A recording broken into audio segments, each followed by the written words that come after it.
Just gonna leave this here, bro. We'll put it here for now. Okay. I want to put it closer, bro. Oh, that's cool. Okay, I'm gonna write my name on both. Can I borrow your pen?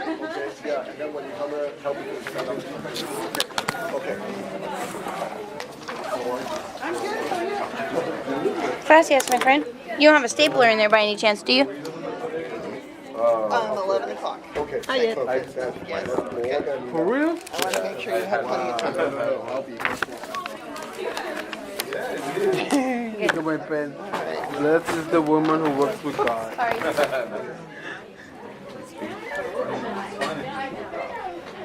You found this in my car. Can I put this here? Oh, wait.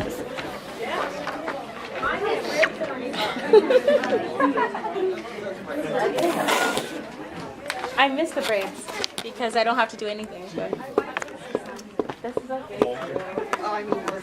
Oh, yeah, this is my phone. So.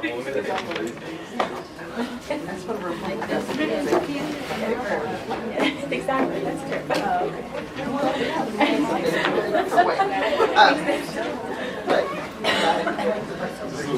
Yeah. Oh, I got you. It would be pretty quick to be like, wow, that is really not at all what this one is. Pathology explains this right. It might be a little bit. Yeah, it was exactly how it was.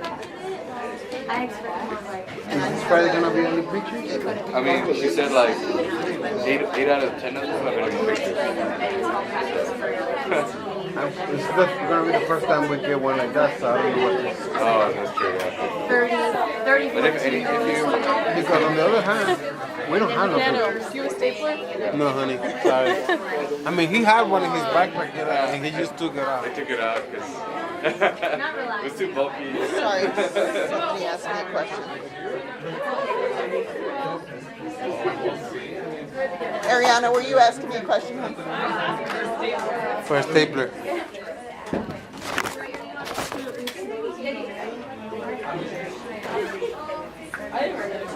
I'm going to have you guys now get your stuff out of the hall. Oh, I thought you were giving me a high five.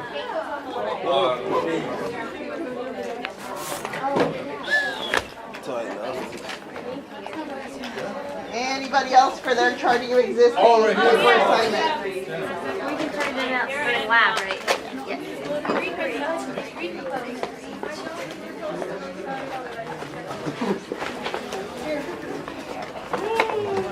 Okay, anybody else not able to see the dentalcare.com CE?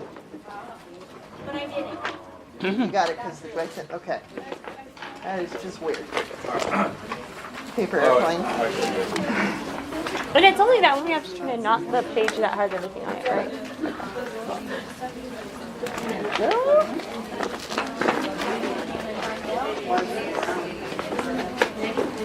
All right, and dentalcare.com sends me the notification and your scores.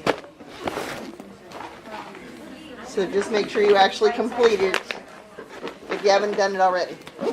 Is that a way that we can confirm that you got it? Yeah, I'll put it right in.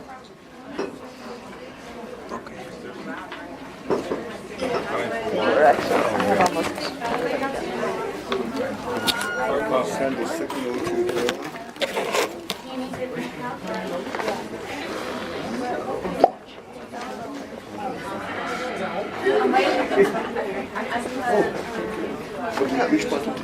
So it was on HDMI, so switch it to no worries. You know, after a few zillion times going After a few times, you know what to do, right? pretty much done.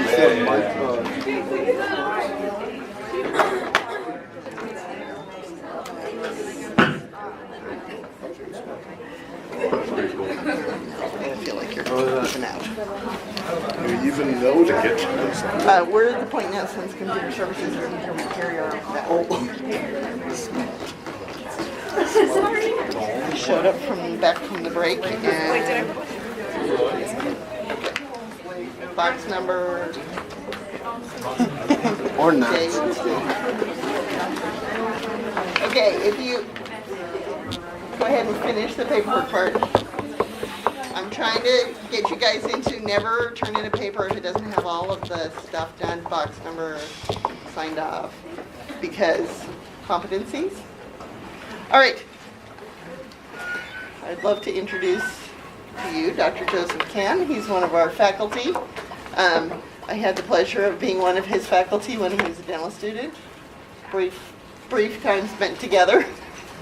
It was always really exciting to have a dental student or 3 in each class who was like really excited about taking care of the whole person. Right?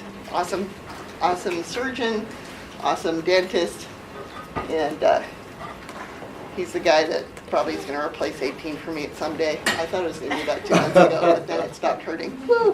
Cracked tooth. All right, so Okay. your questions about probing. We're going to find the latest from the expert. Okay, well, good morning. Morning. So this is what, dental hygiene year 1 or 2? 1. Oh, 1. So that's the best year of your life, right? Okay. So anyways, what we're going to do today is this. Actually, it's interesting. I was here earlier. I saw your exam. What you guys need to do is you should have all the faculties come and take that exam too, before, then see whether they know what they're talking about, right? Okay, so what we're going to do is this. Actually, very simple. We'll talk about dental implants. Now, I suspect that you've already have some information about it. That's why you can take the quiz, right? Where did you guys get those information from? Oh, you guys have that's an online thing for you guys. Oh, perfect. That sounds good. So you don't need me today, right? Okay. So actually, very simple today. Now, all of you could be, when you finish, obviously you'll be working for some dentists, right? And first of all, let me ask you, how many of you or your friends or family members that you know of have an implant? Okay, look around the room, look around. Look at that, more than 50% of the people raise their hands, see? So what does that mean? That means that implants are getting really popular now. So the purpose why I'm here is this, because when you finish, and when you go out there to practice, one big thing is this, a lot of people who you apply the job for, those dentists are going to ask you, what do you know about dental implants? Do you have any experience? And in fact, for the dental students, that's one of the biggest questions that they ask young dentists coming out. And if for the dental students, they don't have that very minimal knowledge on implants, sometimes they don't get the job. So nowadays, that's why you want to pay a little bit more attention and take advantage the next couple of years so you can learn more about dental implants. All right? Okay, so now, when I do the presentation, if you have any questions, just raise your hand. Feel free to ask and things like that. And after my presentation, if you have any questions, you can contact me, or you can contact one of my residents. One of my residents is sitting in the back room there. His name's Sam. Stand up. Sam, okay, so you can also contact him. One of us can help you if you have questions in the clinic or you have questions with patients, whatever. All right? Very simple. All right. So what do we want to know about dental implants? Well, if the clicker works, let's see how come it's not working.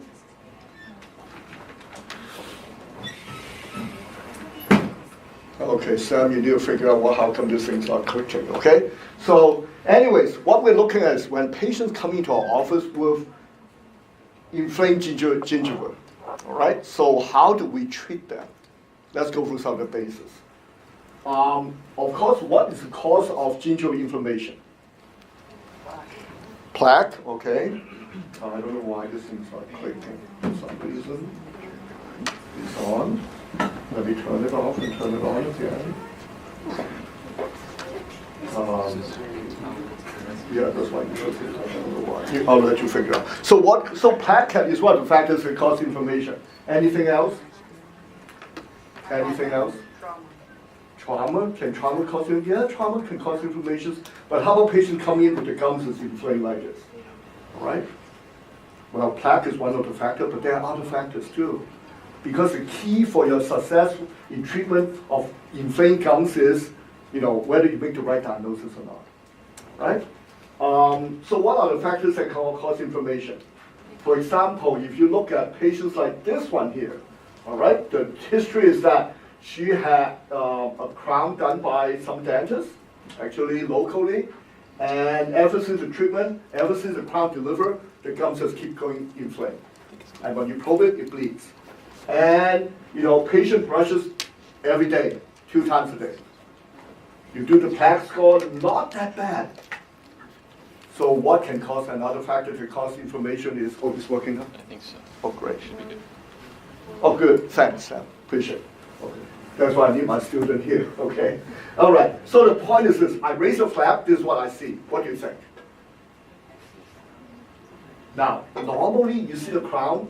Normally, when the dentist put a crown in, where do they usually want to put the margin of the crown in relation to the gingival? You can either put it supergingival, ecogingival, or subgingival. Most of the time, let's say if you need a crown on the front tooth, where do you want the dentist to put the margin? Supergingival, ecogingival, or subgingival? Of course, sub. Why? Because you want to look pretty, right? Because otherwise you don't want the margin showing. So when you look at this one here, now, usually how far is the distance between the gingival to the underlying bone? Because if you open the gums, you see bone, right? Do you know how far normally is the bone underneath the gingival? Okay, normally, right underneath the gingival, you have the sulcus, right? You go a little bit deeper, what do you have? We call that the junctional epithelium. And you go a little bit more deeper, what do you have? Connective tissue attachment, remember? So usually you have this sulcus, junctional epithelium, and connective tissue attachment, then you have the bone. All right? Now, what is the normal distance? It varies from patient to patient. But normally, the distance between gingival to the bone is around 3 millimeters. Right? That's normal situation. That means if a patient has no periodontal disease, all right, no eruptive problem situation, normally is 3 millimeters. Now, so what happens, sometimes the distance goes a little bit more. Why? Because, for example, if the patient has bone loss, then that distance may get a little bit more. But in general, if you see a dentist put a crown on the patient, the margin of the crown should be normally subgingivally. How far subgingivally? On an average, 0.5 millimeters, that's the recommended depth. Maybe no more than 1 millimeter. Now, do you know why? Well, the most important thing is this. If your dentist put a crown margin and put it deeper than 1 millimeter, that means it will go into deeper than the sulcus, will go into the junctional epithelium or the connective tissue attachment. Do you know what will happen then? In dentistry, that is a no-no. Why? Because if the crown margin goes deeper into that area there, the attachments, we call that biologic width violation. All right? And that means, you know what? When you put the margin deeper than sulcus, that means you have encroaches the attachments. And those attachments, remember, that's the hemidiaphosomes, Sharpie's fibers, and all kinds of things. And when the crown invaded into that area, a lot of times the patient will have something like this, chronic inflammation. You can brush and brush and brush, the gums just won't get healthy. Why? Because it has encroached attachments. So point is this, as a hygienist, okay, making the right diagnosis is very important. All right, and I just want to share with you a few points so that you became even smarter than this morning. All right, so because you said not all inflammation is because of plaque problem. Yes. What was the name of the when you're deeper into the attachment? Biological violation. All right. And biological width violation, biological width is the dimension. Now, why this term? So that you understand the jargon. Remember, underneath the gingival margin, there's a sulcus, junctional epithelium, and connective tissue, right? The area, the junctional epithelium in conjunction with the connective tissue, these two things together, we call that in periodontics, biologic width. Biologic width means JE and CT, these two areas together. So if a dentist put the crown margin deep, like if you look at this case here, what do you think? For sure it's deep, right? You see the bone here? The margins of the crowns are put way too deep. And guess what? This inflammation is going to stay there, it's not going away. All right? Even you can put the patient on Peridax, do all kinds of hygiene now. So what I did is I go in there, I actually have the orthodontist extrude the tooth, that means move the margins more supergingivally, And then, so you can see, look at the gums from here to here. Big difference. Big difference. So just by moving the crown margin into away from the attachments, that already improves gingival health. Now, what else can cause gingival inflammation besides plaque and biological violation? What do you think? What happens if, let's say, the dentist put a crown on the patient and the margin is really over contour?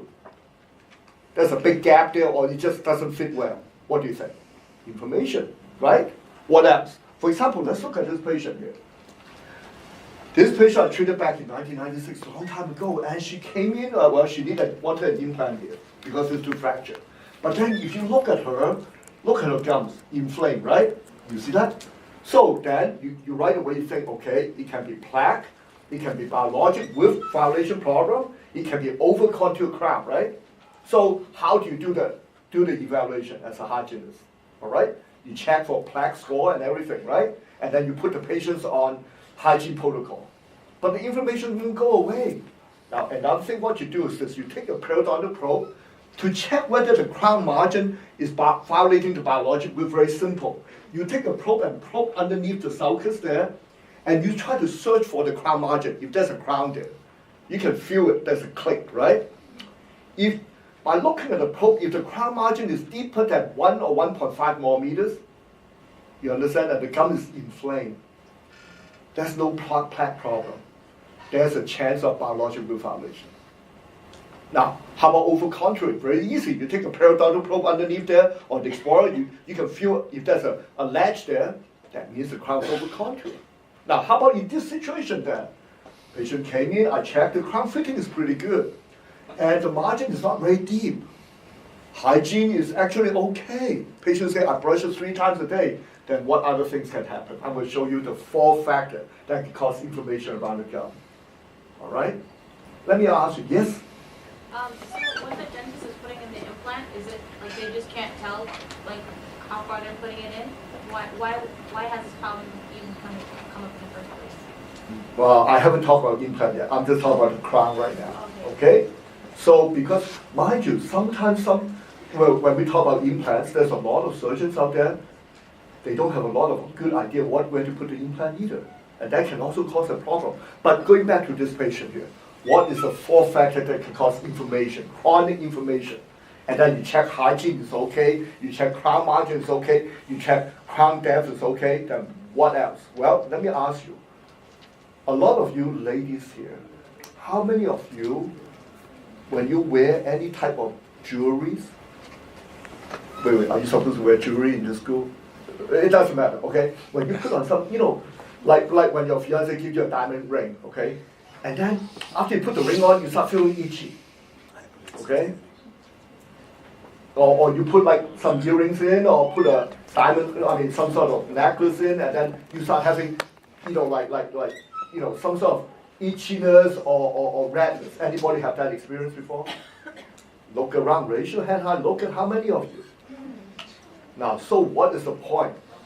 The point is, you know why you have this type of allergic reaction? Do you know why? Because, okay, it's very simple. If your fiance gives you something, like a diamond ring, and you put it on, you feel itchiness, okay, then you better get really upset because that diamond ring is not really high gold, okay? Has a lot of cheap metal in there. And then, what metal usually people get allergic to? Nickel. Nickel, any type of jewelry have nickel in there, that means the gold content is low, all right? Or any crowns have nickel in there, 10% of the patient population have a chance of having allergic reaction, all right? And it is 30 times greater for female than male.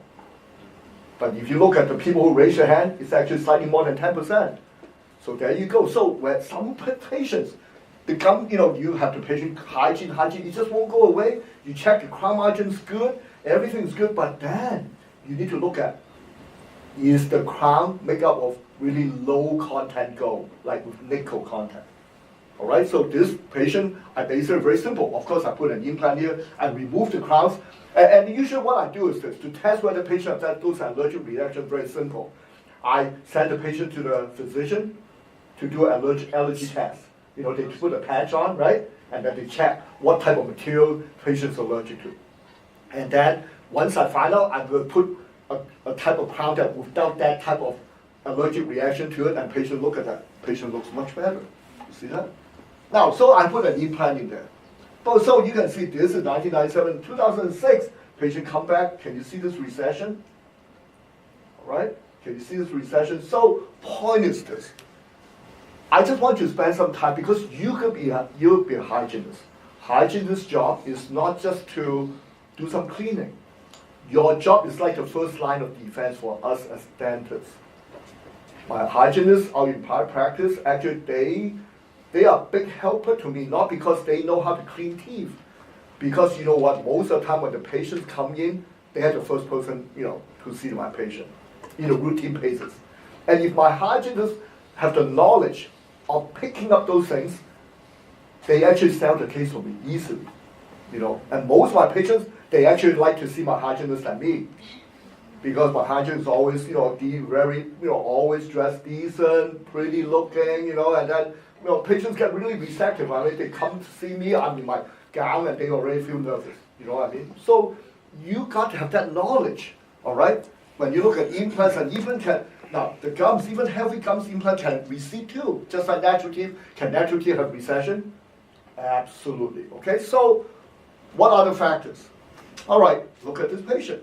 Patient came in and has an implant here, has a crown, and around 4 months after crown delivery, when the patients come in, if you put your finger push here, you see this white creamy something's coming up, kind of like remind you of the cream of mushroom soup you're about to have for lunch, So what? That's called pus, right? So what's going on? What's going on? Gums a little bit inflamed, what's going on? What is another factor that can cause inflammation? Well, let me show you. So I go in there, I remove this crown just to show you this. I pull the crown out. No. I know you get excited about this because this reminds you of, if you eat beef, those fat around beef. But this white thing here, what do you think is this white thing here? What do you think? Can anybody guess what's that white thing there? Yes? Connective. Cement. When dentists clean, put a crown in, they need to clean the cement. What happens if they left cement underneath there? Sometimes, not all the time, sometimes it causes a problem. Now, with implant, this is a bigger problem. Do you know why? Because when you cement, all the crowns that, whether you prep or natural teeth or implant, a lot of times you cement those crowns, right? Now, it is typically much harder to clean cement around implant than natural teeth. Can anybody take a guess why? And then, by the way, this question is linked indirectly to a question that was asked on the screen I saw early on. Okay, so, what is it? Well, the biggest, yes? Is it because you can't see it when you place it? Well, one of the biggest things is this. Most of the time, you remember, if you look at the gingival around natural teeth and implant, they all have a free gingival margin. And underneath that, histologically, you all have a sulcus, you all have the junctional epithelium, and you all have the connective tissue attachment. But what is the biggest difference between natural teeth and implant? Well, one of the things, but what type of attachments do you have, attaching in the connective tissue area? What type of attachments you have on natural teeth versus implant? Well, which one is weaker? The implant. Remember why? You don't have direct insertions. Those Sharpie fibers, you don't have direct Sharpie fibers. So it's almost like a rubber band. So therefore, when you put cement and implant crown, those cement, because of lack of attachment, those cements can flow all the way down to the bone. Much higher chance, but on natural teeth, it won't because those attachments protected it. So when you see things like that, that's why you have problems like this. All right? So inflammation, that is one of the biggest things that you need to pay attention to as a hygienist. That's your career. So many factors. All right? What did we just learn today? Right? High plaque, biological width violation, allergic reaction, over-contouring of crowns, retained cement. All right? So very important. So don't just think, inflammation must be because of patient not brushing. Many factors to consider. All right. So now, how about dental implants? What do we need to know? For example, this patient came to me years ago. Her father's an endodontist, her brother's a dentist, and so she had this little problem here. All right, came to me, what's the problem? Well, she was at a young age, jumping up and down on the trampoline, bounce off and face down, hit the floor. Avulsed tooth, fracture it, right?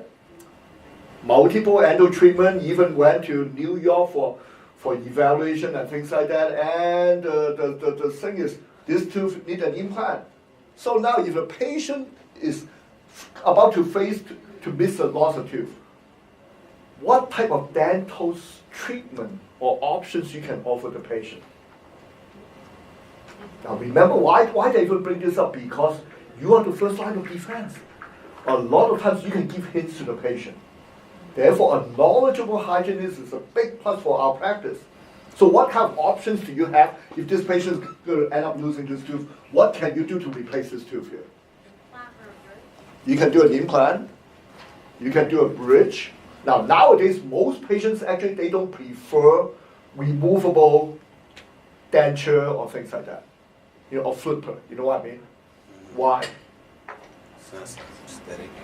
Well, aesthetic, especially in generation, what you guys are called, what generation? I don't know which generation. This is a generation, the millennium, right? Something like that, okay? The newer generation, they don't want to wear anything that's removable. Two things, I share with two things. When I was a dental student here, we need to rotate through the emergency services. That means every weekend, if there's emergency, if you're on call, you need to take care of those patients. And one weekend, I have an elderly couple came in for emergency service. The wife said, well, my husband basically, he just had a complete denture made, by you guys a few weeks ago. And this past weekend, we went to, visit the Grand Canyon. And while we're having such a good time, on the edge of the Grand Canyon, my husband was smiling so hard and suddenly the whole denture flipped out and went down and be part of the Jurassic era thing. Okay? So as a dental student, I know one of the problems with wearing something removable. It's not that stable. How many of you know of people that wear dentures? Are they really happy? Can they eat that filet mignon? The veggie burger patty? Can they? Not really well, right? They're not enjoying it. Okay? And other experience I have is, I tell you, I have a patient, I was an implant resident, all right? She has an anterior tooth, okay, failing, and I gave her a flipper. I tell you, that patient got really upset at me one time. After that, she came in crying. And, it's kind of an embarrassing situation. I said, what's wrong?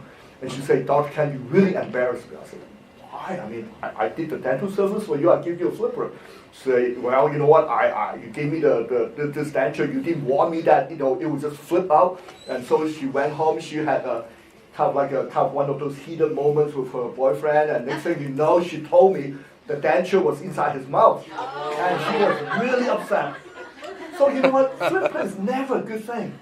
You want something fixed inside the patient's mouth, So fixed option, what do you have? We can do what? Can we do, we can do a bridge. We can do an implant. There are two types of bridges. One type is called what? Fixed partial dentures. That means you cut down the adjacent teeth and then put like a 3-unit bridge or something like that. The other one is called what? Melon bridge, resin bonded bridge. Have you ever heard about that? Yeah. What the dentists do is slightly roughen the lingual surfaces of those teeth, and then they bond. They rather than cutting it down, they just bond something, a fake tooth connect to adjacent teeth, something like that. Got it? All right. So what are the factors that will determine which path the dentist need to go? Well, in general, in dentistry nowadays, to treat patients, there are 3 factors that we must consider.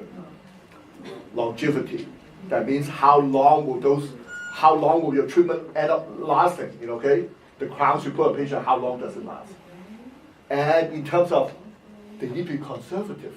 Nowadays, people don't want to do aggressive treatment anymore, right? Everything is kind of like almost like microscopic surgery. We don't want to do aggressive things. And the last thing is, from a look standpoint, how well we look.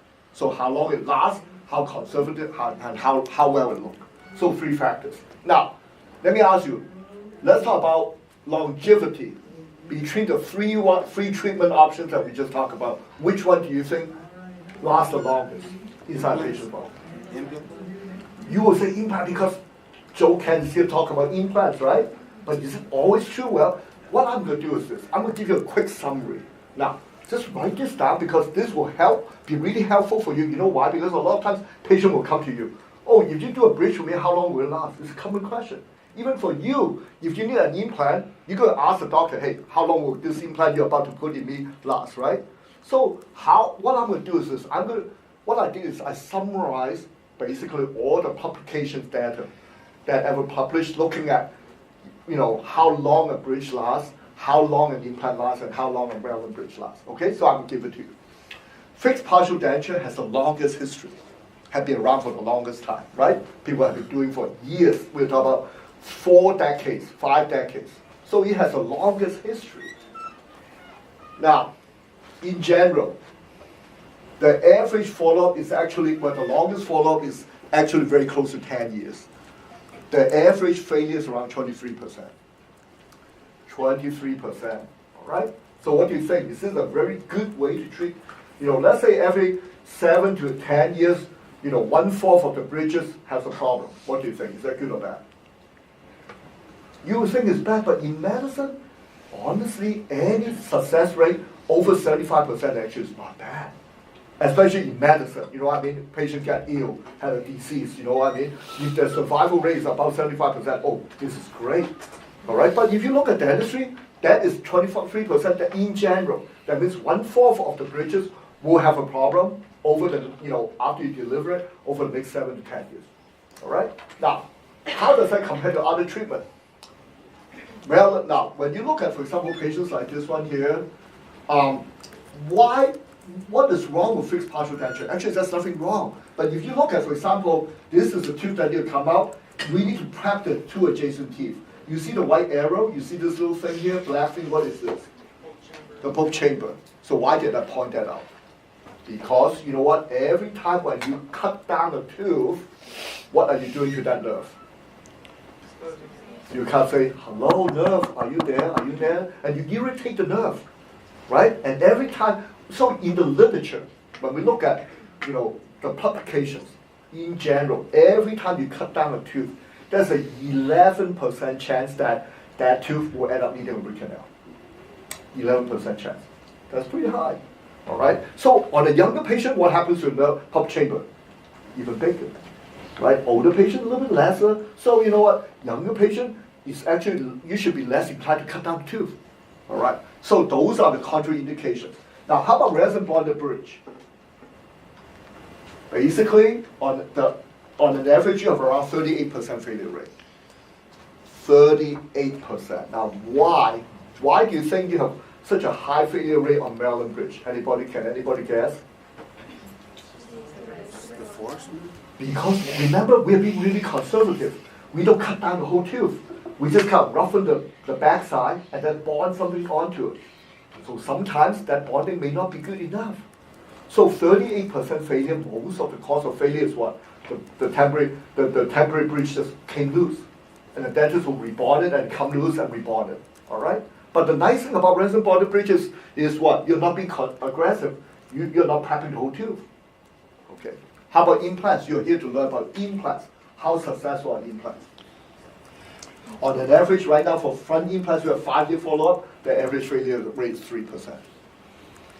That looks great, right? That looks like amazing. Therefore, everybody nowadays, to be honest, if they're about to miss a tooth or wear a denture, they want to see is implant a possibility, right? Okay, so now let me just go through this patient here. So this patient here, what I did was, just to keep story short, I went in there and did bone graft. So you can see this is pretty typical that when we put bone into the jaw, bone usually a lot of times come in like a particle size, like particulated, kind of like sand. And then if I put it inside the defect, I got to use some sort of like a membrane to hold it, like a tent to hold it. Otherwise, the sand is going to run all over the place.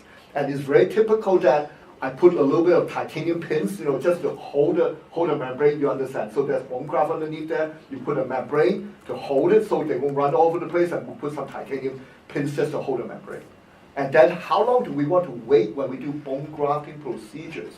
On an average, between 6 to 9 months. So that means, if there's a big hole there, you want to try to regenerate the bone. So you put some bone in there, and sometimes membrane, and then you, on an average, 6 to 9 months of healing. Because if you go back in too soon, that bone is kind of like sand. It's not ready, because that bone needs to turn over into bone. That little bone particles need to have time to become bone. All right? So this is around 9 months later. I go in there, I remove the membrane, I put an implant in, right? So you can see this is after the healing. This is and this is very common that underneath there's an implant, you won't see it, all right? Because, hopefully you don't want to see it. And to connect the implant to the crown, very typical. You have some sort of like a connector, intermediate connector, we call it an abutment, all right? So this is like implant jargon, that you have an abutment, then you have the crown that sits on top of the abutment. Make sense? So that's how it connected. And how do you connect this abutment to the implant? Usually there's a little screw there that you screw it on and you tighten it. Now, this screw can also come loose. It can come loose. So be really careful as a hygienist. Sometimes I hear hygienists call me and say, hey, Dr. Ken, you know what, this patient has an implant bridge and it's loose. All right? So if a bridge is loose, implant bridge is loose, what are the diagnoses? It can be a screw loosening. The treatment is just tighten the screw. What else? Maybe the cement, that cementing on the crown is loose, on the abutment is loose. Treatment is what? Just to re-cement it. What else? Something fracture. The crown fracture or the abutment fracture. Or implant can fracture, that's causing something to move. What else? How about if the implant failed? Right? It's like moving in the wind. Of course, the whole thing's moving. So once again, as a hygienist, I just want you to point out a few things that you need to think it over, not just, oh, there's an implant there, let's call the doctor. What is causing the problem? All right? So now, so you can see, well, actually, this is a 14-year follow-up of the same case here. So you can see nowadays we can actually get results pretty decent. All right? Or maybe let's look at this patient here. She is actually, she does modeling, okay? And she's from South America area, and she also going through medical school, so she's a model and does medical school. And the problem is right central incisor, right? So what's going on? So you see right here, right? Doesn't look that good. She had multiple surgeries, bone grafting, tissue grafting by periodontist, endodontist, and you can see what happened here. There's a big hole here. Can you see? There's a sagittal, so you can see the defect, and she has multiple procedures. So she needs an implant. So just to give you an idea what magnitude sometimes I do, I go in there, you can see I open things up. You can see, actually it's a big hole. Okay, the hole goes all the way around here, all right? I clean things up. I actually went in there and do some bone grafting. Okay, and when we do bone grafting, we can either take bone from the patient's jaw, we call that autogenous bone. You heard of that term, right? Or we can take bone from another species, like a cow, we call that xenograft, right? I mean, of course, we don't just take a cow and say, let me take a piece of bone for you and graft that, you got to clean the bone up first, obviously. Or you can go to, another, same species, like a dead human being, right? Right? And you just go in there and take a piece of bone, process it, and then, so that's called allograft. So you can use autogenous bone, right, which is the patient's own bone, xenograft, which is another species, right? Usually it's from pig or cow, seldom, not like, some sort of, like, not a turtle, not something like that. Not a chicken, no chicken bone, okay, that doesn't work.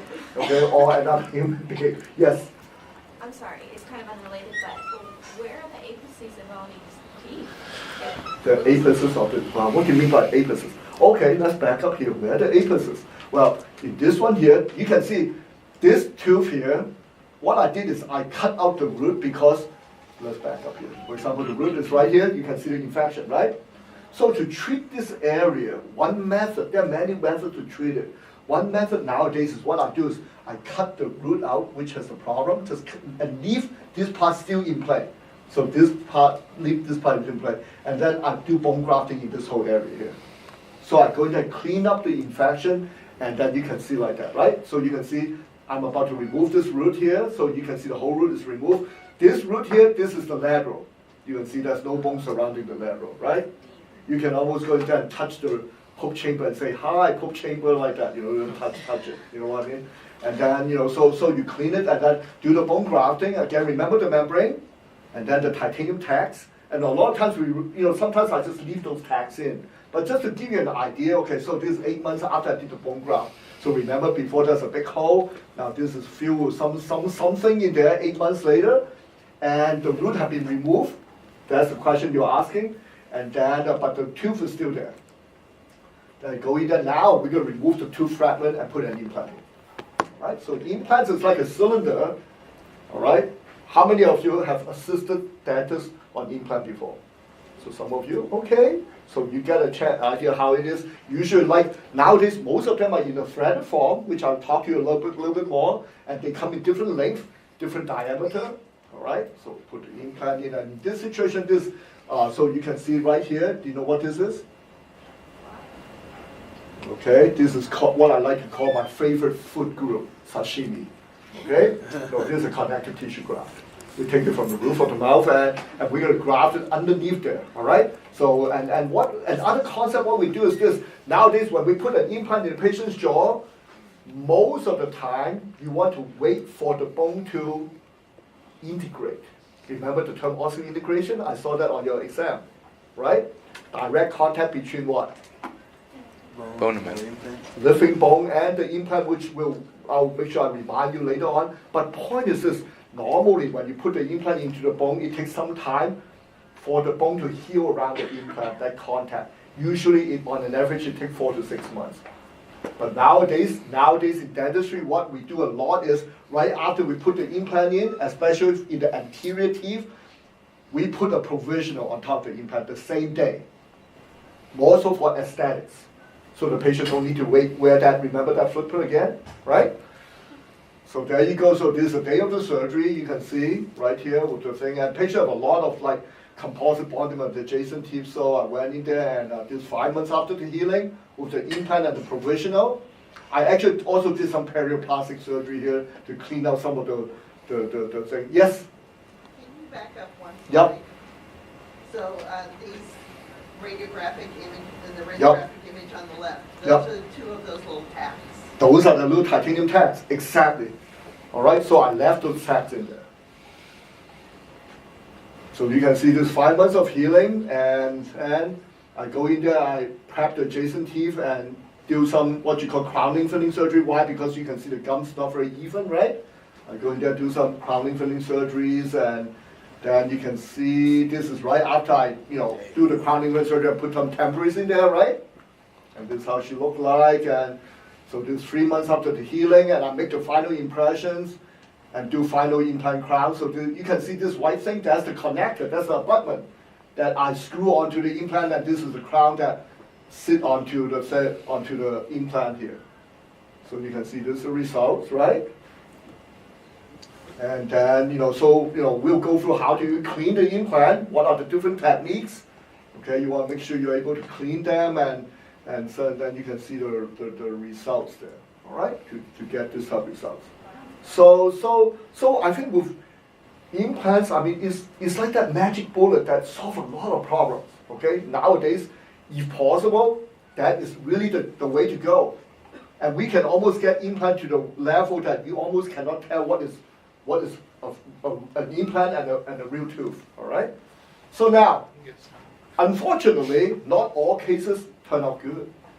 This gentleman was treated by a periodontist down in Orange County, all right? That was referred to me. Why? You can see for obvious reasons. Why? Okay? Implants in the wrong position. So remember someone asking, does the dentist know how deep to put the implant, where they put it? A lot of them, they do not know where to put that implant, all right? And then if you put the implant in the wrong position, next thing you know, you have this problem. And once the implant is in the wrong position, it's very hard to correct it. A lot of times in this situation, what I end up needing to do is to remove the implant. And then we need to do bone graft and gum graft, and okay, so I take another piece of yummy sashimi, and slide it there. I mean, honestly, how many of you have sushi before? Does it taste the same? Does it taste the same? Well, you know what? It's almost. You put it in your mouth and chew on it. Pretty good, yummy, okay, yummy. Okay, so you build the soft tissue back a little bit, and then you go in there. So when I put the implant in, you see, I do a second tissue graft. Second tissue graft again, and so you can see it go from here to here. All right. So point is this: implant actually nowadays is very common out there. A lot of dentists want to do implants, and they are doing implants. So therefore, as a hygienist, you got to know how to probably make some very simple diagnosis and know how to maintain the implants for the dentist. So let me go through with you what you need to know. First of all, from a time standpoint, remember I told you every time you put an implant into the patient's jaw, classically you need to wait for some time for the bone to integrate into the implant. Now remember how long would that take? 6 to 9. 4 to 6 months traditionally, all right? Why 4 to 6 months? Because we're looking for this term, the osseointegration, okay? This is a G here, osseointegration. So this is an exact definition from the American Academy of Periodontology. What is the meaning of osseointegration? Direct contact between living, that means bone that is alive, to implant at light microscope level. That means not using those electronic microscopes, just light microscope, you can see contact between the implant and the bone, living bone. That's what you're supposed to see. And this term is coined by this person, branemark. Anybody heard of this name, branemark? Okay, so this person, in a sense, he's the father of modern-day dental implants. This term is actually coined by this person here. So this person basically is the person that we always reference to when we look at modern-day implants. All right? So how long it takes? In general, the rule way back 40, 50 years ago is you want to wait in the mandible for 4 months, in the maxilla for 6 months for that osseointegration to take place. Do you know why? Do you know why? Can anyone take a guess why in the mandible they recommend a shorter time? Perfect. It's denser. No wonder they told me, they warned me already, this is the smartest class for the last 10 years. So I agree. Okay? So 4 months because the bone is denser. It's more cortical, right? The bone in the maxilla is more what? It's a little weaker, more trabecular bone. Therefore, in those days, they want to, they recommend that when the bone is a little bit lesser quality, you got to wait a little bit longer. So therefore, 4 to 6 months. By the way, just to let you know, because some of you are probably challenged and say, hey, Joe, why did you then earlier you mentioned about we can put a provisional on top of the implant right away, then it defeats this concept, right? First of all, this concept, how did they come up with this 4 to 6 months 40 years ago? What do you know? It's like totally what you call empirical. It's like I wake up one day and say, I should wait for 6 months. Then you write it, I write it down there, everyone says, Joe can say 6 months, let's wait, we'll follow 6 months. So reality is this is very empirical. So there's no clear guideline, to be honest. And therefore, nowadays allow a lot of clinicians do immediate loading. Now, of course, if you put a crown on the day of the implant, when you place it, of course you don't want the patient to start chewing on it, you know what I mean? Because the implant, the bone haven't healed yet. But normally it doesn't take 6 months. Let me put you this concept here. For example, I'm sure you or some of your friends may have like fractured their arm, okay? Broke the arm. So what does the doctor do? Put it on the cast, right? Actually, before they put it on the cast, you know what they do? They take a look at the fracture, how it looks, and then they put it back together first, right? You cannot just, if the bone is broken like that, you cannot put a cast, then it's going to heal like that, right? So you put it together, then you put a cast on. Then what do? You tell the patient, you're not playing tennis. You're not moving around. Why not? Why you want to immobilize it? Because once you have a fracture and you put the two pieces of bone together, and over time, if you wait, without movement, it will form what you call callus formation, moving bone, and then they lock it together like that. Now, it's going to be as good as new. But what do you think happens when you put the two pieces of bone together, and then you put a cast on, and the patients are playing tennis? So every time when you hit the ball, what happens? This piece of bone, this piece of bone, there's a little movement. Little movement. And then when you have movement between a joint, rather than 6 months later, rather than what you call integration, that joint, 6 months later, if there's movement, in medicine we call it fibrous union, fibrous. That means the joint is not joined by bone. There's a layer of cartilage or fibrous tissue in between. So what do you think will happen if there's a fibrous tissue in between? That means the healing is no good. And you know, if that happens, what will the doctor do? When they see that, they will cut open your arm again, and then break the term, pull apart the thing, go and clean out the cartilage, and rejoin them and put you on the cast again. All right? So, same thing with implant. If you have an implant, you put it inside the patient's jaw, and let's say the patients are chewing on it. Now, when the patient chew on it, it doesn't mean that they can only chew if there's a crown on top of the implant. You can have an implant in there, and the surgeon can put like a little abutment, tiny healing abutment in there, and the patients are eating hamburgers on it, and they start moving the implant. Guess what will happen? Fibrous union rather than osseointegration. And if there's a fibrous union, what does that mean? It's bad news. You know why? Because if you have an implant, in order for an implant to work, you got to have direct contact between bone and the implant. Now, what is the difference between an implant and natural teeth? Someone mentioned, remember there's a PDL. On natural teeth, there's a PDL. There's a little shock absorber system, right? But if you need an implant, if implant has a PDL, what does that mean? It's failed. It's a failure. All right. So now, how about cost for implant? How much implant costs? You guys know?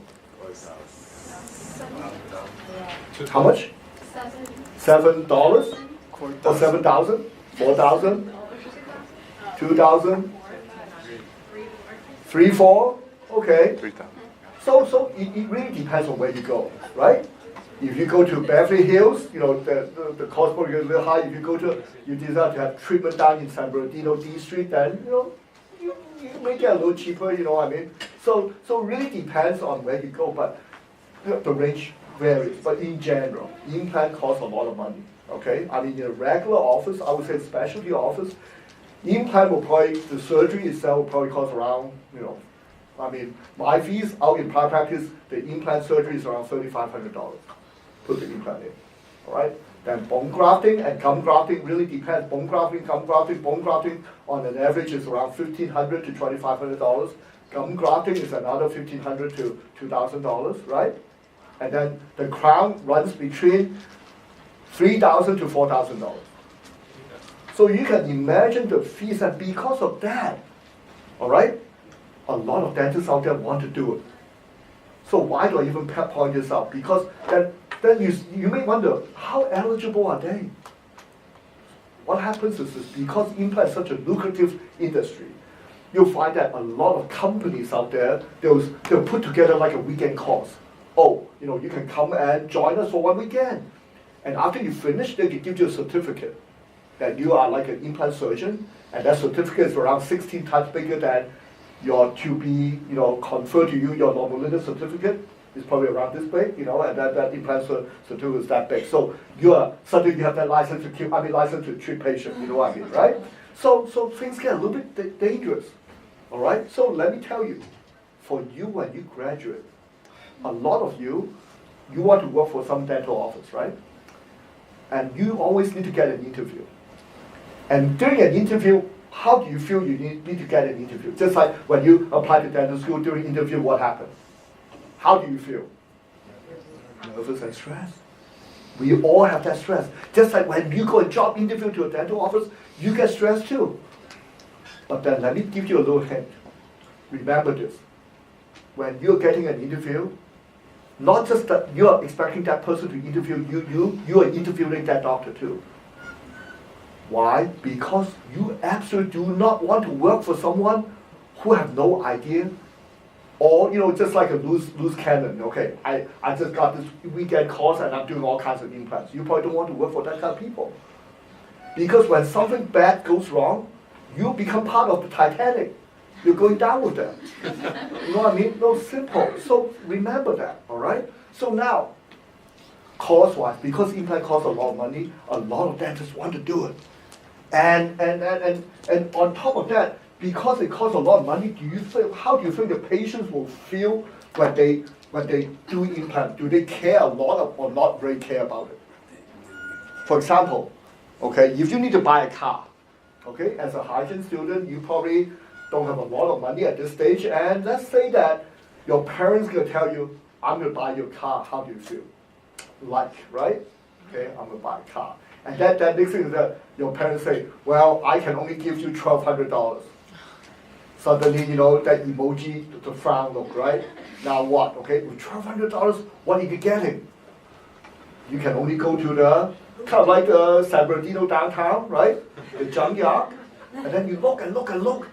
Finally, you got the car that fit your budget, $1,200 is a 1975 Pinto. You know what's a Pinto? Anybody heard of Pinto? Anybody never heard of Pinto? Okay, you got to watch a movie. You guys watch a movie, right? This movie is called Wayne's World, okay? You watch Wayne's World, that's this car called Pinto, okay? Not a very desirable car. So if you get the Pinto, and you saw the car is all scratched up, window has a crack, are you going to complain? No, you probably just say, okay, this is it. But let's say, if your parents say, I'm going to give you $180,000, you're going to get that Porsche 911 Turbo, red. When the dealer gives you that car, you saw a tiny, tiny scratch mark on the doorknob. What will you do? I'm not taking that car. I'm not taking the car. Same thing, when patients pay a lot of money for treatment, usually that suddenly becomes kind of like a little more serious matter. They become a little bit more picky because it's entitlement, you know what I mean? I'm entitled to that, to treatment. So be careful with that. So now, what is your role as a hygienist when you see patients in general? Okay, you see patients like that come in, all right, look at this bone loss around teeth, bone loss around implants, and honestly, your job is to, try to prevent this kind of things from happening. Why? Because honestly, the bacteria that attack teeth, that cause periodontitis, are very similar to the bacteria that attack implants too, that cause periimplantitis. So therefore, you must know how to control that disease and the inflammation process.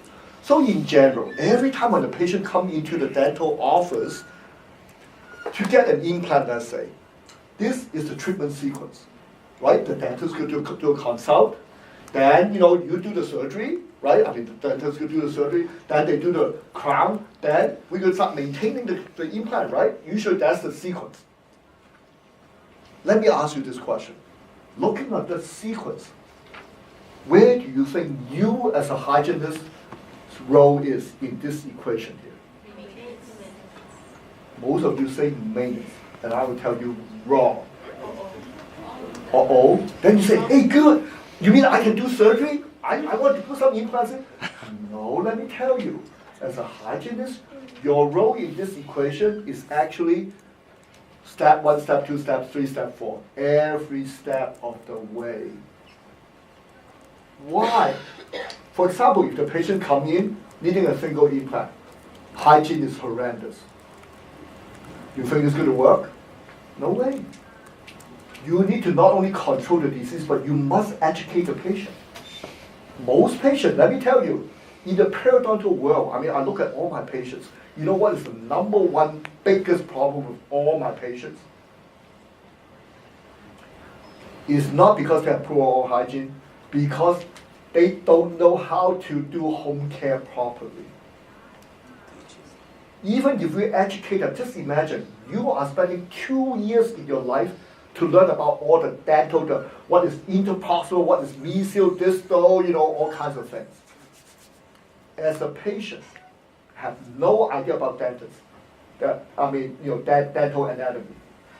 And then within what, you see them and then you talk to them, spend 5 minutes teaching them, you think they will remember, they will know how to floss? Impossible. Impossible. So just imagine, the best hygienists are the ones not just, let's do some cleaning. You really need to put a lot of effort, education the patient. And educating is not just, oh, you know what, here's some flaws for you, and you just go up and down a few times. No, it doesn't work like that. It takes a lot of reinforcement, a lot of patience. It's just the way life is. I mean, just imagine, if you're not a dentist, you don't even know what are you doing in there. You just say, let's brush some teeth. Yeah, right? Won't you know where's the mesial distal, where the critical areas so difficult to floss, right? Impossible. So, your role really starts from the very beginning. Educating the patients, helping the patients. And also because if the hygiene is not right, that's periodontal disease, implant will probably be not a good idea down the road. Now, how about surgery? Then you say, what's my role in when doing the surgery? Well, just imagine. I just put implants, let's say my resident, Sam just did a bone graft and implant on the patient. Okay? Then you send the patient home. During the next 3 months or 4 months, can the patient really brush that area well? You don't even want the patient to brush that area. Then what do? Your job is to get that patient in to kind of like help them, hold their hand, guide them. First of all, they cannot clean, so you got to help them to clean. You got to give them different techniques to clean, because otherwise it will damage the implant, right? Or damage the gums. Then, after the healing process, here comes the crown. Then what is your role? Many factors. You got to teach the patients after the crowns are placed how to clean. Give them all the armamentariums. Because again, they have no idea. They have no idea. Reinforcement, tell them where to buy this, where to get that, right? What else? On top of that, you should be vigilant to understand, because when you have implant prostheses, some of them, the contouring is inadequate, you understand? Let's say if an implant crowns are over contour, way over contour. That's bad news. You can go through hygiene, you can give patients all kinds of educations. If the contour is bad, there's no way they can clean. So that's when you probably need to recommend the doctor, hey, listen, this crown here, the contact is too tight, patient cannot floss through. We better do something about it. Or you know what, there's a latch there. We better do something. Understand? Okay, how about maintenance? Of course, you all know maintenance. You got to maintain it, right? You got to maintain it, and we'll talk about how often do you need to see patients to maintain things here. All right, because if you do not maintain the patient's hygiene and the patients don't care, or if they care, they don't know how to do it, the next thing you know, I have this patient came from Riverside to see me, looking like this. Very yummy, you know what I mean? Very yummy. You don't even need to eat lunch. You just use your tongue and just touch here. You just, you know, like, you know. And now when you have something like this, guess what happened? Next thing you know what? Look at this. Very yummy, you know. Just imagine when he tried to drink a Coke with a straw, you know, suddenly you have all kinds of yummy things coming out, you know. So you can see it. Next thing you know, I have the trophy in my office. You know what I mean? You know, the whole thing just came out. You know, just come falling out. So, but the problem is this: once you get to this point, patient lost all the teeth, things get more complicated. Then why? Because you say, oh, let's just have the doctor put some new implants in. It's not so simple. Why? Because by then this patient tell me, oh, listen, Dr. Ken, I've already spent like $40,000 to the other doctor's office. I did all this implant, now it become a mess. I have no more money. Now what am I going to do? A lot of patients go through that. You know what I mean? It's like this. You bought this Porsche 911. Your parents decided to buy it to you, buy it for you, and then 2 weeks later you crash it. Bad news. Now what? Your parents say, I'm not going to buy you another car. Okay? Now what? All right? So, how do you make the diagnosis? I saw that on your exam today. Great, you've already know some of this, so let's quickly go through this. The reason you need to know this is because when you look at the x-ray, you need to know, oh, there's an implant in there, and what type of implant is it? Because by knowing what type of implants, you have a better idea how to treat it. You understand? Why? Because there's all kinds of implants. You remember there's this endosseous, superior, and transosteal. Are you all familiar with these three terms? Yeah? Okay, so then I'll ask you, which one is the most popular implant? Endosseous. Man, you are number one. Okay? Endosseous. You know why it's the most popular implant right now? First of all, how does an endosseous implant look like? Radiographically. Something like that, like a screw. Something like this. All right? With different length, different diameter, like a threads. All right? So you can just screw it onto the patient's mouth like a bullet. And in general, endosseous implant, another term for it is called root form implant. Root form implants. Underneath the endosseous group, there's these three types of implants underneath this endosseous group. If you were to take board exams or exams, these kind of questions usually come up. Endosseous, you can either have root form, which is like this, like a thread, like a bullet, right?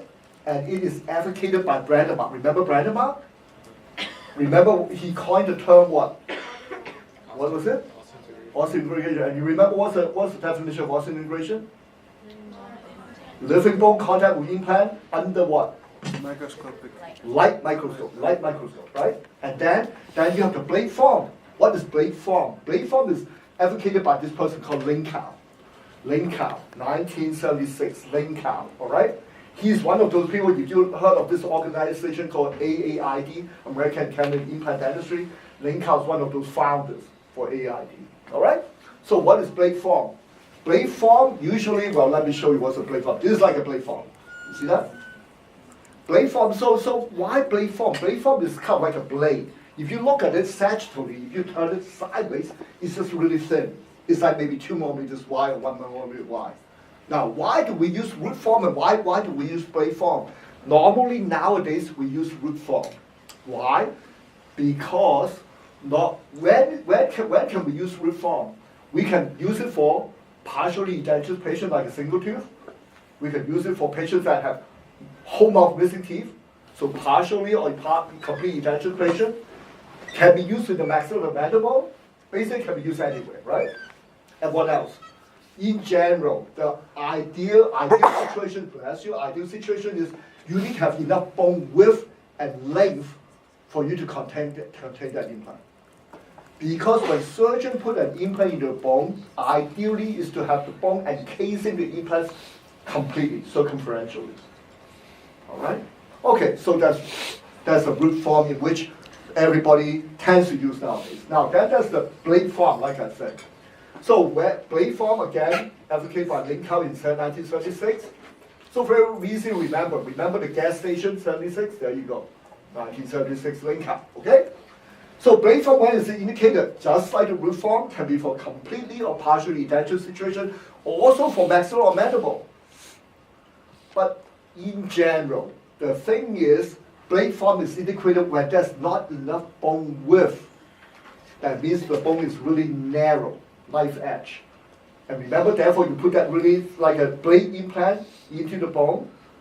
Okay, that's the reason why in those days. Now, we seldom use this type of implants anymore. I mean, I would say that almost never.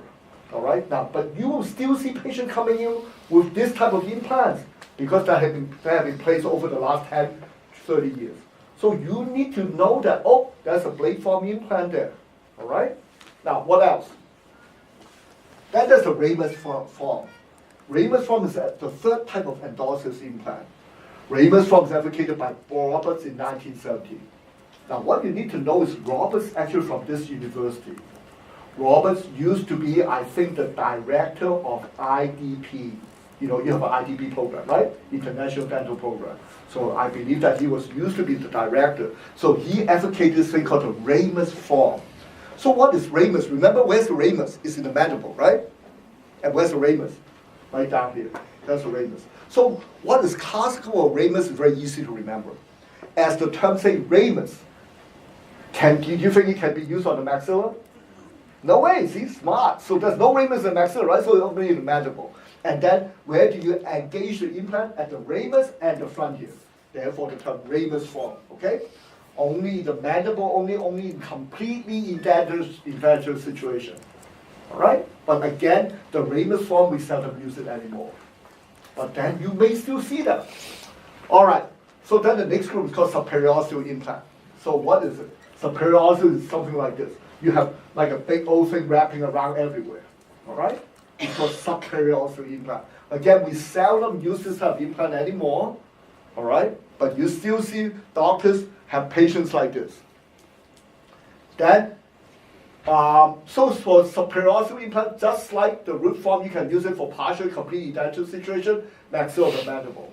I believe they have all this information somewhere, right? I believe they have so it's easy to go through, okay? Now, like I say, we seldom use this type of situation anymore, but you will still encounter this type of situation. The last one, I like to call it is a transosseo. In East Coast, there's still some surgeon uses it, but nowadays I don't think most modern surgeons will use it. And it's a very traumatic surgery. Why? Because you need to open the gums from the mouth, and then you need to open the jaw down here. Make a cut and open the jaw to expose the chin underneath there. And the implants are coming from the top and from the chin, and then you connect it together, you tighten it together like a plate. That's called transosseo, all right? I think you seldom see this type of implants anymore. So there's endosseous, superosseo, and transosseo. By the way, what are the three groups that's under endosseous? Blade, ramus, and reform. Excellent. Okay. So, anyways, now when are implants indicated? When are they being indicated? Well, increased retention. Remember we talked to you about a lot of times denture wears, they start flopping all over the place. So with implant, it can help to retain. Low tissue tolerance, what does that mean? What is the number one complaint of patients that wear dentures? It's loose. When they eat, it hurts. Why? Because sometimes their gums is really thin, and when the denture presses on it, what happens? Not very comfortable. What else? A patient gets. Now, have you guys made impression on each other yet? You haven't done that? When are you guys going to be doing that? Okay, be ready. Usually what happens is you're going to go into teams, right? Teams. That means you pair up with your best friend, your BFF. Okay? And you make impressions on each other. It's just like the same as, have you guys given injections on each other yet? Yes. You look for your BFF, right? And you always ask your BFF, inject me first.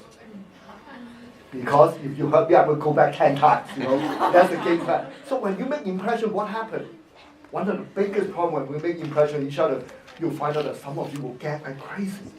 You put the tray in just like, gagging, right? Those patients are bad for denture wearers, right? Just imagine, for those patients, if you put denture, they will be having gag reflex. So that's another indication for implants. Now, another implant on single tooth situations, you don't need to prep the adjacent teeth, right? And then we can avoid long span bridges anymore because nowadays, I think in dental school, we seldom do those long span bridges on natural teeth anymore because of implants. All right, so those are indications. What are the contraindications then? Number one on the list is inadequate training of dental practitioners. Why? Because I already told you early on, a lot of companies will give a course for the weekend and dentists will sign up, and after that, they'll get that big certificate. And then things get dangerous. So when you apply to a dental office for a job, if they say, we do dental implants, you'll probably want to check out what type of training do you have. You know what I mean? Because if they just took that weekend course, hey, that may not be a good idea for you to join that practice. Because you know what, things may get a little bit out of control. All right? What else? How about disease? Any type of disease, what type of disease is bad for, that's contraindicated for dental implants? What do you guys say? Periodontal disease, okay. Uncontrolled diabetes, okay. Anything else? Autoimmune disease. Okay, so what are the ones that can cause, let's say if the patient have those type of disease, you put implants in, probably a higher failure rate. Guess what? You know what? I have my residents here. I'm going to ask my resident, okay? Oops. Sam, what do you think? What type of diseases is not very good for dental implants? Diabetes, uncontrolled ones is really bad. Anything else? He's a first year resident, so be gentle, okay? So what is it? Anything else?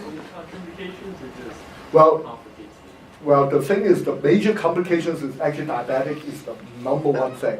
Now, how about just one moment. How about if people have osteoporosis? What do you think? Okay, that is not an absolute contraindication, but if the patient is taking bisphosphonate, there's a potential issue. You guys heard about that, right? Yes. Because you can cause bone necrosis, right? And besides those kind of things, of course, I mean, if patients have heart attack within 6 months, those are standard things. But in general, the ones that can cause implant failure are mostly diabetic patients, uncontrolled diabetics. That's probably the biggest one.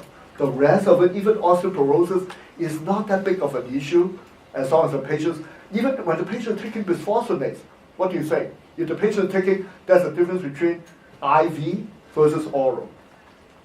Because if patient study has shown, if patient is on IV bisphosphonate, guess what happens? The chance of bone necrosis after surgery is going to be much higher. How much higher? 10 times higher. So we must be careful there. All right, smokers, I noticed you guys all answered the questions, right? Smoking, right, is a high chance of failure, correct? But you probably don't know how much higher if your patient smoke, how much greater implant failures your patient smoke versus not smoking. You guys so smart. You guys so smart, you know. Oh. Okay, so anyways, how about poor bone quality? How about poor bone quality? When the bone is no good, what happened? Right? When the bone is weak, also not a very good idea. Well, sometimes high implant failure rate. But this one is big. That's up to you. Poor hygiene and motivation. You know why? Most patients, they have this idea when they come to see the dentist, when they want implant. You know what the idea is this? You know, what is the, you know, Sam, you remember a lot of patients, what is the most common things they say? They'll say, oh, you know what? I'm tired of my teeth because, you know what, I have all this bad dental treatment, you know, and they're no good. I want implants. Why? Because they think implants can solve all the problems. But you know, if the patient is not motivated to clean their implant and not seeking for professional help by you, what do you think will happen to those implants? There you go. Remember that implant just fell right off? You will have the same problem. So it's very important that, you know, this part here, I mean, I cannot emphasize enough. Right? All right, success, failure. Something we talk about, but I just want to highlight. In general, there are 4 major types of implant treatment for the patients. All right? And in order to know whether implant success or failure, it's just like natural teeth. When we look at the natural tooth, we want to make a prognosis on that natural tooth. How do you do so? You do periodontal charting, you do mobility check, you take an x-ray, right? What else do you do? You check for plaque scores, right? Bleeding scores, right? Check for recessions, all those goodies. But how about in implants? How do you know whether an implant is successful or has a problem? This is one of the classical guidelines in 1989 by Smith and Saar. Let's look at it really carefully. And this is very important information. Number one is, if an implant is to be successful, there should be no mobility, right? Why? On the natural tooth, if a natural tooth, should a natural tooth have mobility? What do you guys think? Okay, remember how do you classify mobility on natural teeth? +1, +2, +3, right? How do you test it? You take the mirror handle and go back and forth, go up and down, right? If it is what? If it's no mobility, it's 0, right? If you have like up to 1 millimeter, that's +1, right? Up to 2, +2. Then if you're depressible, that's +3. But let me ask you, a natural tooth, if the diagnosis is 0 mobility, does that mean that tooth has no mobility completely? No. There's still some movement. Why?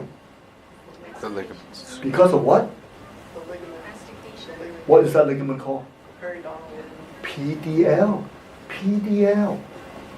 And a natural, completely healthy tooth, because of the presence of the PDL, they will always have some degree of mobility. But how about implants then? What do you think about implants? Should an implant have mobility? No, if an implant has mobility, what does that mean? Because usually it's because there's this layer of fibrous tissue around it. And therefore it's a failure. All right? What else? That implant should have no discomfort, no infection, no pus coming out, no cream or mushroom soup coming out, right? So what else? No, how about when you see a radiographic radiolucency? Should you see that? No way. That's another problem. Cannot. What else? MBL, what does MBL stand for? It's not stand for Major League Baseball, okay? It stands for marginal bone loss. That means bone loss around an implant. Bone loss around an implant. So how do you look for bone loss around implant? When you take an X-ray, you can only see the bone on the mesial and the distal, right? Proximal. So this is the rule. This is the rule. You got to remember this. According to Smith and Saab, this is one guideline. In order for an implant to be successful, you should have less than 0.2 millimeters of bone loss per year after the first year of function. What that means is after the dentist delivers the crown or the implant prosthesis, starting from that point on, annually there should be less than 0.2 millimeters of bone loss. That's a rough guideline there. All right? So now, is it easy to look for 2.2 millimeters of bone loss? Very difficult. So let me tell you, this guideline is not practical, but for exam situation, you should know that. But in general, what you want to look for is suddenly a big amount of bone loss. You understand? Let's say that you just see a patient, out 3 years after treatment, and you notice that there's 4 millimeters of bone loss. Whoa, something's wrong. Something's really wrong.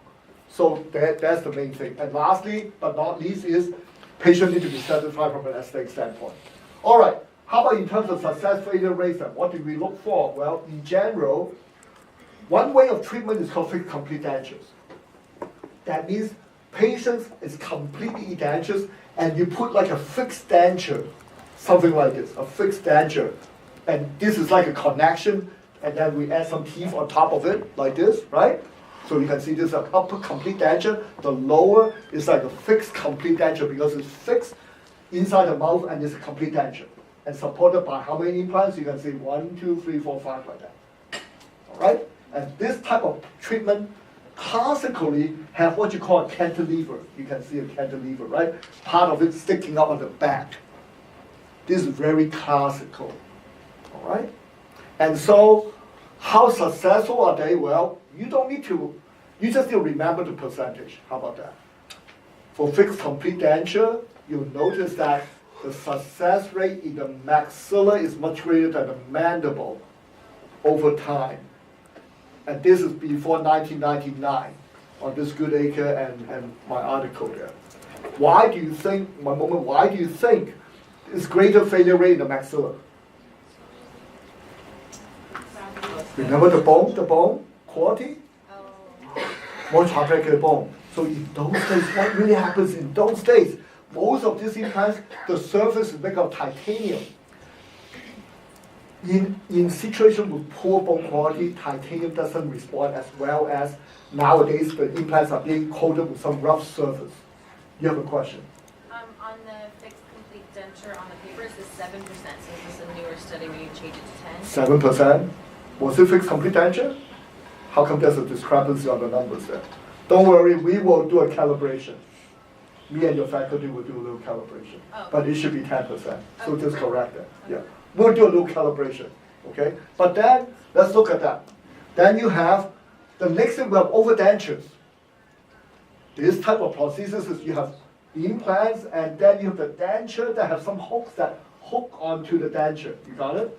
So it hooks onto it. So, for example, then what about the failure rates on that? If you look at the classical literature, this is, we're talking about 20 years ago. 21%, 5%, much greater than maxilla. Why? Again, because of the bone quality and because of using machine surface, titanium surface implant. Now, then we have fixed partial dentures, like this patient. He actually came from Newport Beach area to see me, and because, he cannot wear denture. He gags like crazy. And so what I did is, I did some bone graft. I did sinus graft. That means you can see this right here. This is called a sinus. You see that? And this is basically a hole in the jaw. When we put implant, we cannot put the implant into the sinus. So what we do is when we need to put implant in this area, we put some bone grafting in there. And then I basically did a full mouth reconstruction for this patient. Right? So you can see the sinus graft and the bone graft and then implants. 8 implants in the maxilla, 8 implants in the mandible. And then basically like this. It's a position.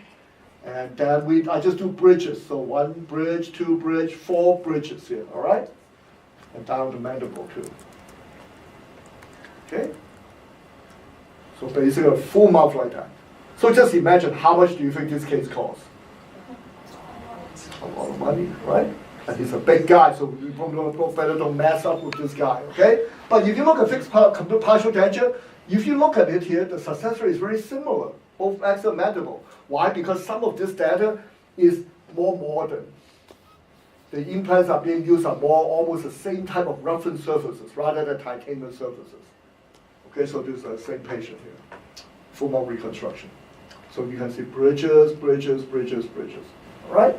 So, anyways, and then single crown, I've already told you the failure rate is around 3%. Okay, so like this patient, she's actually a medical student, and I put implant in. I did a veneer for her, so you can see real quick. Put implants in, and then actually, yeah, this is a veneer. Almost like almost a full coverage veneer here. All right? So, something like that. All right, so now let's go to right here. What causes an implant to fail? What causes an implant to fail? What do you think? Bacteria? Yep. How about when the crown is too high and the patients keep biting on it? Yep. How about when we talk about systemic and social failure? What kind of social factors? Smoking, obviously. And then improper surgical technique too. When the surgeon don't know what they're doing, and sometimes can create problems like that.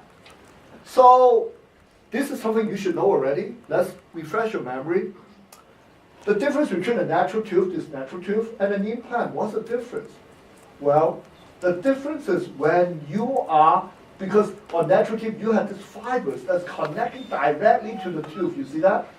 Whereas implants, you do not have that. And under such circumstances, when you are probing, comparing natural teeth and implant, your probing for implants is always deeper. You understand? When you're probing on natural teeth, you usually stop after you advance slightly beyond the sulcus into the junctional epithelium area. However, when you're probing on an implant, it is not unusual. When you're probing, just gently, you are almost automatically into where? Bone. Actually, the connective tissue area. Almost automatically there. All right? And because of that, there's a lot of controversy. Should you even probe an implant? Because from a theory standpoint, which one, the implant or the tooth, have a weaker defensive mechanism? What do you say? The implant, because you don't have that cuff there, right? Okay, so what's the difference? Well, basically, remember, this is just a review. You know that from the gum to the bone, you have the sulcus, JE, and the CT. And JE and CT together is called the biologic width. Remember that? Okay, so now, the difference between that, on the teeth, you have PDL, you have the sulcus, you have the junctional epithelium, and your connective tissue. How about implants? No PDL, and you don't have direct connective tissue attachment. That is the biggest difference there. Why? Because at the connective tissue attachment, you have, in that implant, you have circular fibers, whereas natural teeth, you have direct perpendicular fibers inserting from the sharp piece fibers into the cementum of the natural teeth there. All right, so when you see things like this, inflammation and bone loss, what is this term called? When you see bone loss and inflammation around implant, how would you call this? You are so good. Peri-implantitis, okay? So what is the mucositis then? That means if you have inflammation. So with peri-implant mucositis, that means you have inflammation but without bone loss. No signs of bone loss yet. Now, which one can you treat? Let me ask you. Which one can you treat? Mucositis or peri-implantitis? Mucositis. What is the number one cause of mucositis? Most of the time you see inflammations around the gums, around implant, right? So what is the cause? Usually when you don't have bone loss, but you have inflammation, what that means is it's isolated. The irritant is isolated between the free gingival margin to the bone, around the gingival cuff area. A lot of times, because food particles got trapped in there, Patient's lack of hygiene.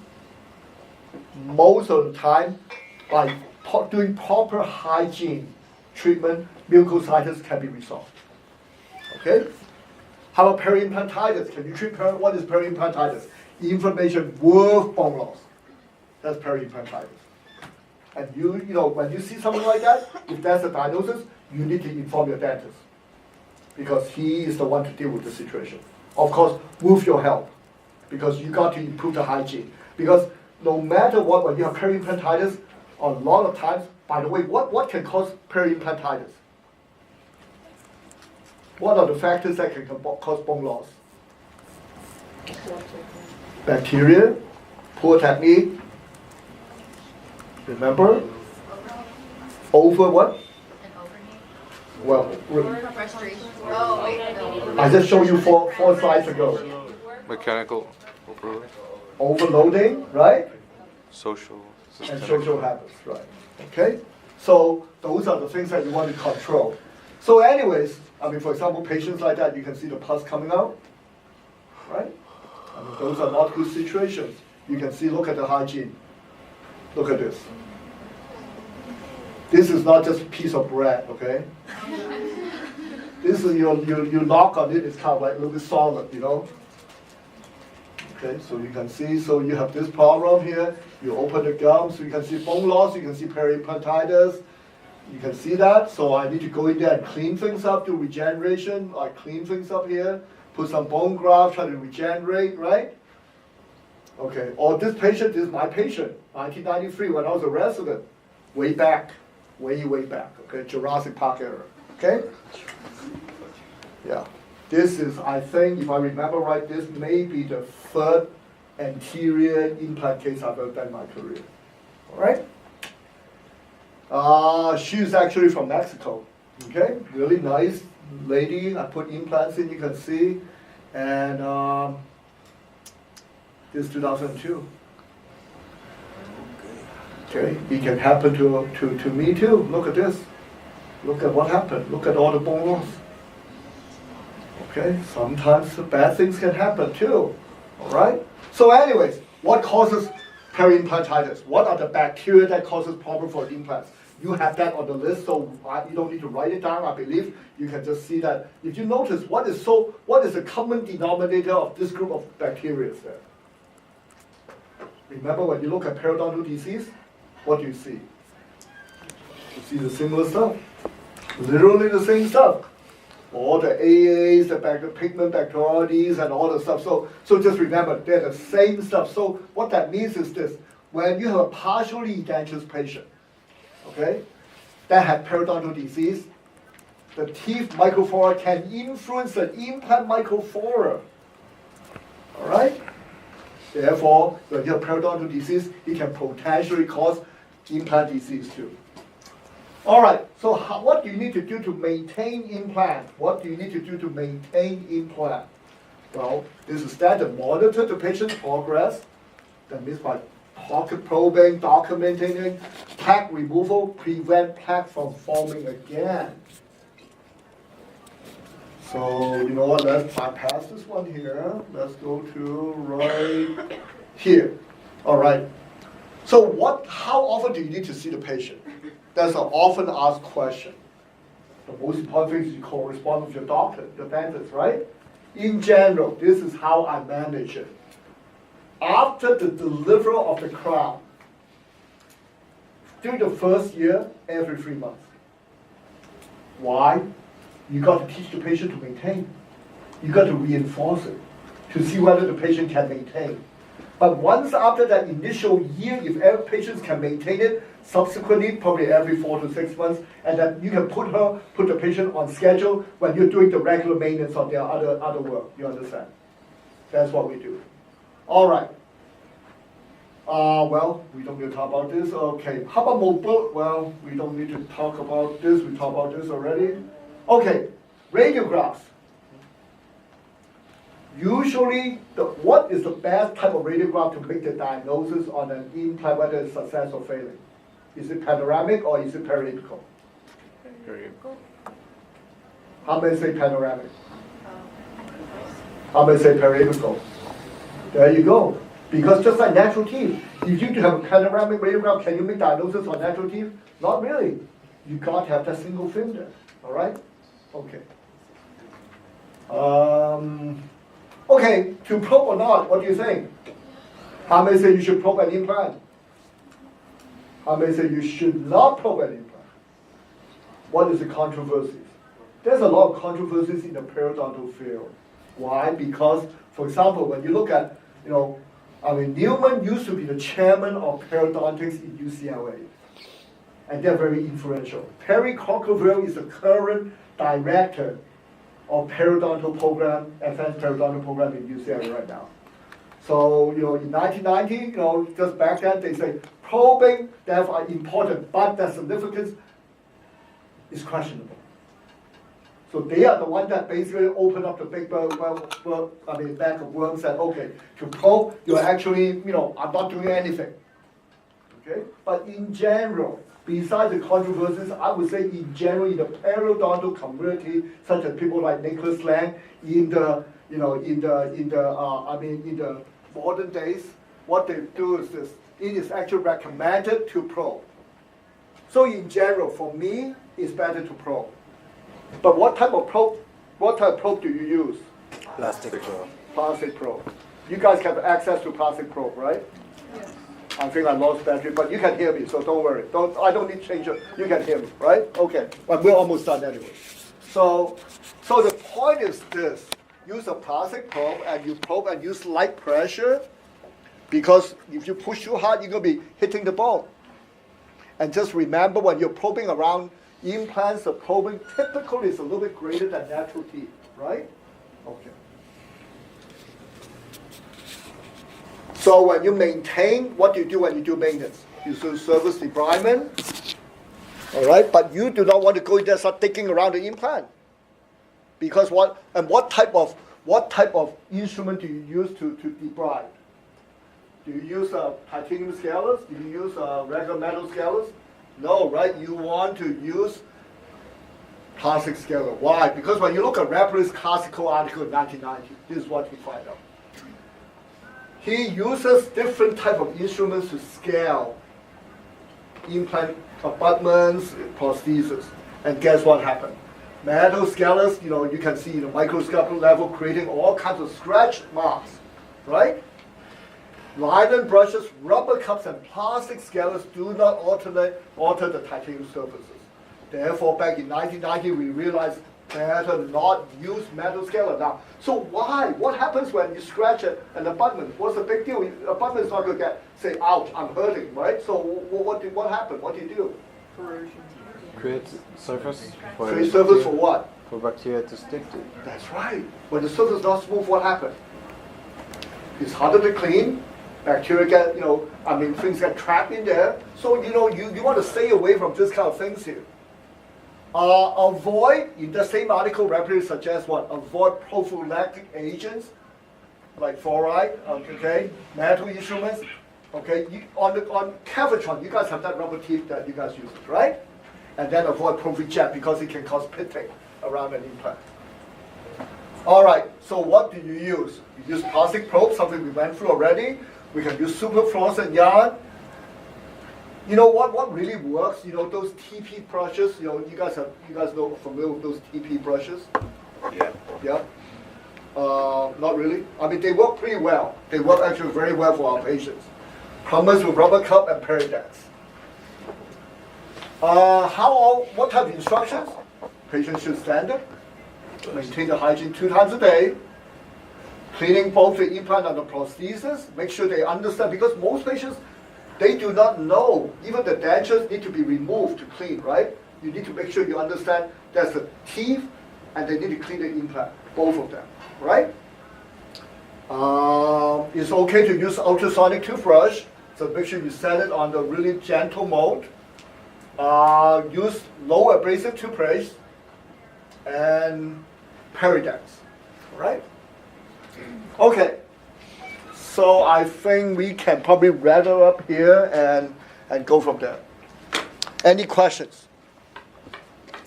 Yes?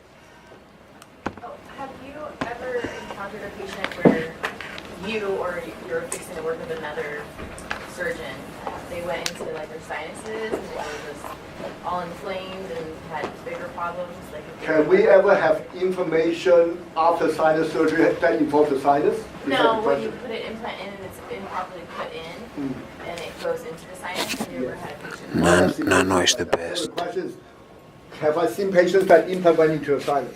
Yes, I have. Is it crazy? It seems crazy to me. Okay. Let's put it this way. Human being is a very incredible healing machine. Because of that, it allows for a lot of mediocre medical practices outside. Now, having an implant in the sinus does not automatically mean that there's an infection. But let's say if the patient has sinus problems and the implant went into the sinus, that will potentiate the problem significantly. So have I seen problems that implants are in sinus and patients have problems? Yes, I have. But on the other hand, I have also seen cases that implants got stuck into the sinus, but yet patients does not have any negative response. But it's a practice that we try to avoid, obviously. Yes, any other questions? No questions. So enjoy your cream of mushroom soup this afternoon, okay? Yes. One more quick question, okay? Yes? So for you in your office, what do you look for in your hygienist? Like, I know at the beginning you said knowledge of implants, but is there, is there Well, anything else? obviously, on a newly grad, we cannot expect that person to have 10 years of experience, obviously. And it also varies from office to office, but good ethical sense, very important, right? And then, hardworking, very important. And then have that ability to make the proper diagnosis. To be honest, being a hygienist, the skill is important. The patient report, very important. And the ability to make the right diagnosis, very extremely important. So those are the key factors that I look for. How good you know your stuff. But then on top of that, that person needs to have very good ethical sense and very personal. Well, I don't want to look for someone that just look at it as like an 8-to-5 job. You know what I mean? Someone that's willing to put forth a little bit more because that will take the whole team to success. Okay? All right. Thank you. Have a good one.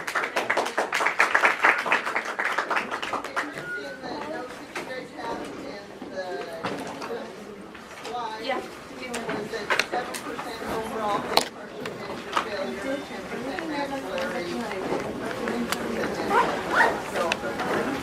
I'm not checking that. Oh, you're the one I was at.